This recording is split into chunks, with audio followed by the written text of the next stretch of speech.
تکبیر بیٹھ کر سننا چاہیے یا کھڑے ہو کر؟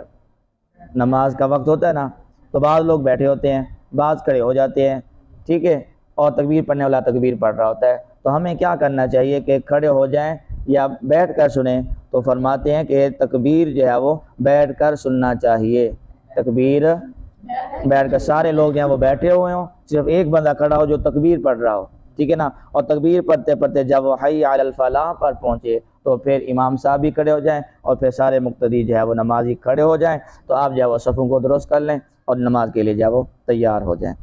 اذان کرنے والے کو کیا کہتے ہیں؟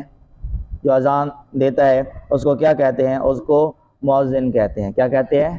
مؤذن کہتے ہیں، یا اس کو بانگی کہتے ہیں، لیکن جو محتاط جو لفظ ہے وہ کیا ہے؟ مؤذن ہے۔ تکبیر کہنے والے کو کیا کہتے ہیں؟ جو تکبیر پڑھ رہا ہوتا ہے جماعت سے پہلے، اس کو مکبر کہتے ہیں۔ کیا کہتے ہیں اس کو؟ مکبر۔ کیا کہتے ہیں؟ مکبر۔ اذان کہنے والے کو مؤذن اور تکبیر کہنے والے کو مکبر۔ اکیلے نماز پڑھنے والے کو کیا کہتے ہیں؟ جو اکیلے نماز پڑھ رہے ہیں جماعت کے بعد، ان کو منفرد کہتے ہیں۔ کیا کہتے ہیں اس کو؟ منفرد یا منفرد۔ جو لوگ سب